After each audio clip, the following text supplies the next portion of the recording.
So this exercise is going to be going over a regression for the single leg slouch exercise. So the best way to regress it is just to use 2 legs. And this is just going to give your back a little bit more help because we're using 2 legs to kind of help hold us up and get us back to a standing position instead of just 1.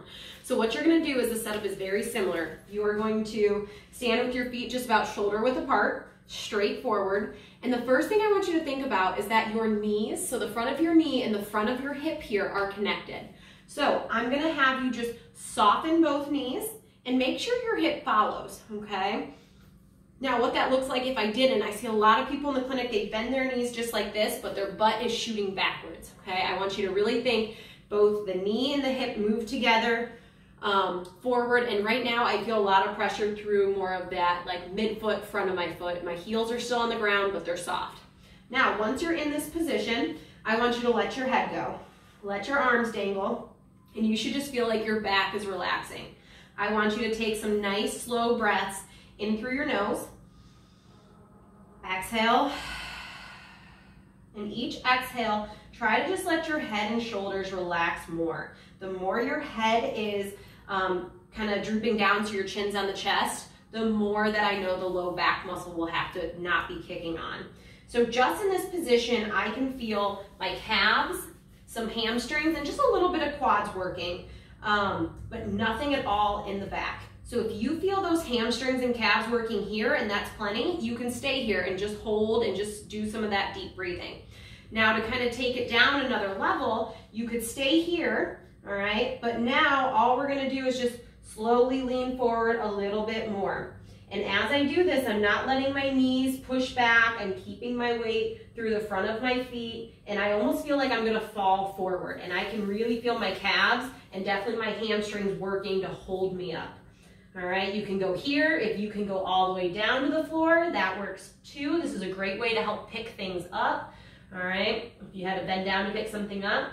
But here's the important part. Once you're here, to stand back up, all your pressure is staying in the front of your foot.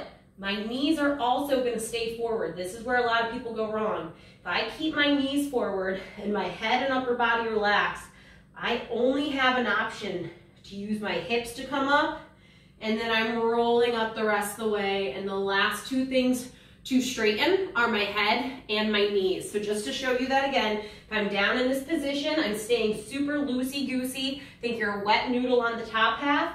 My knees are staying forward, and I'm just going to push through the front of my feet, and I immediately feel my hips coming forward and my back rolling up and my head. I even get a lot of foot activation here. Now, this is what it will look like if you're not using your hips and using your low back instead. So you'll get in this position and you might feel those muscles, but now instead of keeping your knees forward, I'll see a lot of people start to do good keeping the knees forward, and then they start to snap their knees back, and now I just pulled myself up with my back, okay? The whole point of this exercise is to get your back muscles to completely be out of the equation so that it's more of the leg muscles doing all the work. Unfortunately, most of us overuse our back muscles for everything. So we're trying to eliminate those completely and really make the legs do all the work. So just remember the biggest thing, head and arms stay dangly, knees stays forward, and if you keep those knees forward and push through the front of your feet, you will automatically use your hips, hamstrings, glutes, everything to get you back up, all right? You should not be feeling anything at all in your back. So take those cues, really pay attention, do it in front of a mirror if you need to, but I love to take this exercise and really put it into your everyday life. So instead of just bending down and picking something up with your back every time, think about doing this, where you're bending down, and when you stand back up, push through the feet, keep the knees forward, and that way you're getting these exercises or these reps in throughout the day instead of having to make time to just do your exercises. So go ahead and give that a try. The progression would be just going to single leg, which I have a video on already.